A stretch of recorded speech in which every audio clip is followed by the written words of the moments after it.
Hey pageant fans, I'm Theresa K. I'm a pageant coach as well as the creator behind the blog tstanceonpageantry. And today I'm super excited because we're going to be talking a little bit about the Miss Universe 2022 competition. And I have to say that honestly, this was one of the most frustrating Miss Universe experiences I've ever had. Actually, it might be the most, it's the most frustrating Miss Universe experience I've ever had. And that is because we were not able to watch it or find it easily on YouTube or anywhere else really. The prelims was available on the Miss Universe YouTube page, so I just thought, okay, finals would be available the same way, but it wasn't. And actually, I got invited to a friend's house, so before I left, I checked YouTube, and I did see that the live stream was there, and it was like, oh, join us at 7:45 for the Miss Universe competition. So I was like, great, shouldn't be any problem. So I get to my friend's house, and we can't find it. Miss Universe, what? What do you mean we can't find it? And for context, I live in the Cayman Islands, and Cayman was definitely competing, so I really don't understand why it wasn't made available. Like the link said, the notice said, the uploader has not made this link available in your country. And I was like, why though? Like, I don't understand. So I feel like Miss Universe, y'all need to sort that out, because afterwards I found out that it also wasn't available. It wasn't streaming in the United States. So was it only made available in Thailand? Like, I don't understand. And I know that you could watch it on Roku or a couple of other places, but I wasn't about to go sign up for Roku just so I could watch Miss Universe. I just feel like it should just be live streamed and should be accessible to all, because there are pageant fans all around the world. There are so many countries competing. Everyone should have access to be able to watch it. Anyways, I want to say shout out to, I think she was Miss Universe Australia 2020, Maria Patil, for recording it on her Instagram stories, because that is how we spent the night watching Miss Universe on IG stories. Thanks to Maria and her commentary. It was most entertaining. You are a lifesaver, girl. So thank you so much. By the time we started watching it, we'd missed most of the introductions, and they were just introducing the judges. And I have to say that I also was disappointed, because I was like, the first judge I saw was Wendy Fitzwilliams, and for those of you who don't know, I think she was Miss Universe, I can't remember what year, but she was from Trinidad, and she, I know what she looks like. So when I heard them reading the script, they were introducing her as Emily Austin, and I was like, that's not Emily Austin. And even the name on the screen was Emily Austin. I was like, that's not Emily Austin. And I went to the next person, and they had Wendy Fitzwilliams on the screen, and I think they were reading a little bio for her, and I was like, Miss Universe, what is going on here? This is 71 years of doing this. We should not be making these kind of mistakes. So really hoping that they get it together for the next edition, because I don't know what this was. Anyway, let's get into top 16. So if you missed it or you weren't able to watch, top 16 was Puerto Rico, Haiti, Australia, Dominican Republic, Laos, South Africa, Portugal, Canada, Peru, Trinidad and Tobago, Curacao, India, Venezuela, Spain, USA, and Colombia. Now, when I was sitting there and I started hearing all of these other countries that weren't really on my radar, some of them, and I feel like they also weren't being picked up on other bloggers' radar, I was like, oh my God, what is happening right now? What in the name of pageantry is happening right now? Because there were quite a bit of countries I felt were not on anyone's radar that took up a lot of spots in the top 16. And I was like, oh my gosh, we are down to 3 spots. And some of these countries, some of the big name pageant countries, or at least the ones that have been coming up in the last few years, have not been called. And I'm like, oh my God, it's gonna be a big upset. This is gonna be a big upset. What is happening right now? I could not believe it. I was like, oh my gosh, where's Philippines? No Philippines. I was like, someone check on the Filipino fans, because how they be about their queens and about Miss Universe. They have one of the biggest fan bases ever. So I'm like, oh my gosh, I was shocked. I was shook actually. I was like, I don't even know what's happening right now. There was no Philippines. There was no Thailand. There was no Vietnam. There was no Mexico. I was like, although I will say, after watching prelims, I honestly did feel like Philippines and Thailand didn't bring that extra sense of energy, or, you know, that it thing like that past Miss Philippines and Thailand has. So I was like, I feel like they're gonna make the top 20 or top 16, but maybe they might not make it as far. I just didn't think that they wouldn't make it at all. I was like shocked. But I was happy for the countries that did make it, like Haiti and Trinidad. You know, I did notice Australia. I thought she was beautiful. She had a good walk. Yeah, like Portugal was not on my radar at all. Canada, I was like, I remember when she was crowned, I thought she was gorgeous, but then when she got to Universe, I didn't really hear a lot about her or from her. She kind of flew under the radar for me. But yeah, I was happy for those countries, but I was also very shocked.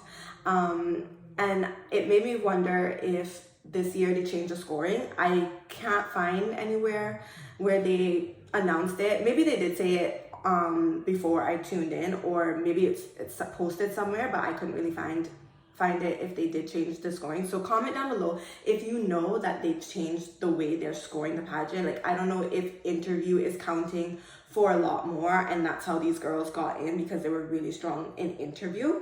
So I'm thinking that that's likely the case. So yeah, comment down below and let me know, because I just want to understand, like, how did we end up here? So yeah, from the 16, they got to compete in evening gown and swim. And then, you know, then they cut them to a top 5, which was a dramatic cut. I was like, this is a lot to take at one time. You are killing me right now, Miss Universe. What are you doing with this huge jump? Like, at least go down to like a top 10 or something. I don't know, but it was a big cut. And the thing about it is if you put girls who are strong in interview and those girls are not equally as strong on stage, they can easily get cut out from, if you're doing from 16 to 5. And I feel like that may have been what happened, because the girls who were in the top 5, let me tell you, they were amazing on stage, just amazing.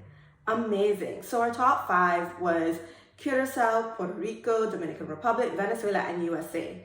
And I have to say, I was not disappointed or surprised. I was really proud of those ladies. They did phenomenal on stage. And when it came to answering their question, I was blown away. I was like, this is like the strongest top 5 we've had ever. Like, I don't know. They were just on another level. When they answered their question, I was like, okay, these girls are on point, because sometimes you have people who they're great on stage, but their interview skills are not, you know, up to par. These girls, they were really good. They were really, really good, you know, in answering their question. And I felt like I could see where I could see why Curacao didn't progress to the top 3. I wanted her to be in the top 3. I really, really liked Curacao, especially because she coming from like a pageant where there's like only 3 girls who competed. I was like, look at you go, Miss Curacao. Just go girl. But I could see, like, out of the 5, I felt like her answer wasn't the strongest. Puerto Rico, I felt did good in answering her question, but I think she lacked that, like, I don't know, that moment that made people go, yes! I think she answered it well, but it's just like, it was just a little bit of a spark missing for me, for her. So I was, you know, pleasantly surprised, not surprised, but like happy for Venezuela, USA, and Dominican Republic. And when they answered their question, when I heard USA answer her question, I was like, done. That's it. That's the winner right there, boo. That the one. She the one. She looked incredible. She answered her question well. She had that moment, you know. She used the language of the Miss Universe organization, transformational leadership. Smart. She was smart. And I feel like Venezuela, now I will say this, they all answered the same question, but I couldn't see if they were wearing headphones. So comment down below if they were actually wearing headphones, because I didn't see that part. Maybe I missed it. I didn't see if they were wearing headphones, because I felt like they had similar answers, Venezuela and USA. And I think it's because they have a similar background, like they're both designers, so they both mentioned being designers, but like, so those elements were both in their answers, which is why I'm saying that they had similar answers. They just mentioned similar things. But I really liked what Venezuela said about being the designer of dreams. I thought that was beautiful. I was like, oh, I love that. That is a moment right there. And that's really something that you know, really made her stand out for me. And when I heard that, I was like, okay, you know, okay, USA, Venezuela, they're going to be in the final two. They're probably going to be the final two. I mean, I love Dominican Republic, and I truthfully wanted it to be between Dominican Republic and USA, but when I heard Venezuela, I was like, I could buy that. I could get into that. That was a moment. So I was very proud of the top three. They did really well. And I thought it was funny how USA and Venezuela were kind of like having a little bit of a fight for, you know, putting your hands on top. You know, that superstition of whoever's hands are on top is going to be the winner. Yeah, I think that's what they were trying to like make sure their hands were on top. So I thought that was funny, but I'm very happy for USA. I think it was well deserved. I think she slayed the competition from beginning to end. And the moment she took off for Miss Universe to the point where the crown was placed on her head, she slayed every single moment. She slayed that whole competition, and I feel like she really had something to prove because you know, if you were watching her Miss Universe, her Miss USA performance and everything that came out of that, she was, you know, kind of engulfed in a scandal where her class was basically saying that she was showed favoritism, and there was a whole investigation into it. I'm not quite certain if that investigation is wrapped up, but I feel like she probably felt like she had something to prove because she wanted to show people that, no, I got this on my own merit, and I'm gonna show you. So I feel like she came up with that energy, and that's why she's Miss Universe. So I feel like it was a deserving win. She killed it. So congratulations, USA, Albany, you were amazing. And you know what? She's half Filipino, so you know, Philippines, y'all still kind of got a little win there. So I'm hoping y'all are not too disappointed. You know, you can't win every time, but you can go back to the drawing board and try to rework some things and come back next year. Well, come back in December 2023. I think it's gonna be the next Miss Universe. So in a few months' time, we'll have another Miss Universe. So I'm very excited to see what Philippines pulls out of the bag for next time. But yeah, that's all I have to say for now on it. Thank you guys so much for tuning in. If you enjoyed the video, please make sure to hit the like button. If you want more content like this, please be sure to subscribe. And if you are interested in receiving pageant coaching, you can sign up to coach with me on my website, theresakcole.com/coaching. I'll also put it down below. As if you're looking for pageant tips, you can find that on my blog. Just head to theresakcole.com/2stands on pageantry. Until next time, thank you guys so much for watching. Bye.